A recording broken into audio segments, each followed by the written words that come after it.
right as we start winter. All right, let's go ahead and switch gears and talk about the current conditions. This is a live look from our La Jolla sky cam.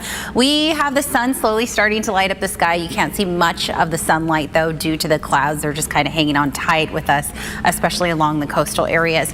As you enjoy the cup of coffee, water, breakfast, and get ready for your day, temperatures outside are ranging on the cooler end, 40s right now for the inland valleys, and will be remaining in the 40s up until about 8 o'clock. Meanwhile, for the coastal areas, we're currently sitting in the 50s. Daytime highs won't see too much of a rise from what we're seeing now. We'll actually climb into the mid 60s for so many areas along the coast and inland valleys. Will be slightly cooler than yesterday, all due to that passing storm that brought us those light showers last night. It also ushered in some cooler air. 40s and 50s on tap today for our mountain areas. That will be the coolest spot along our region, and we'll be in the upper 60s in Borrego Springs as well as Ocotillo Wells. Here's what you need to know as we get your Friday going, heading into the weekend. We have king tides impacting the coastline all the way through Sunday.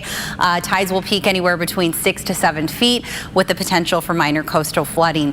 Daytime highs will be near seasonal, exactly where we should be for this time of the year. Today will be mild, paired with a lot of sunshine once we get past these clouds, and then looking ahead to tomorrow, we're actually looking at a cloudy start to the weekend, all due to a parade of storms that's passing by to our north. This one brought us showers last night, and this one's going to increase our clouds looking ahead to Saturday.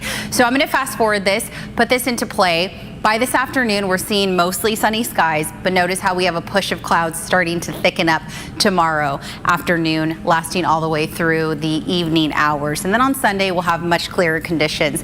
The coastal areas will be in the 60s up until about Tuesday, and then we're in the 70s Wednesday and Thursday. Wednesday and Thursday, that's when I'm expecting those winds to shift out of the east. So we'll have another round of Santa Anas right as we wrap up fall and say hello to winter.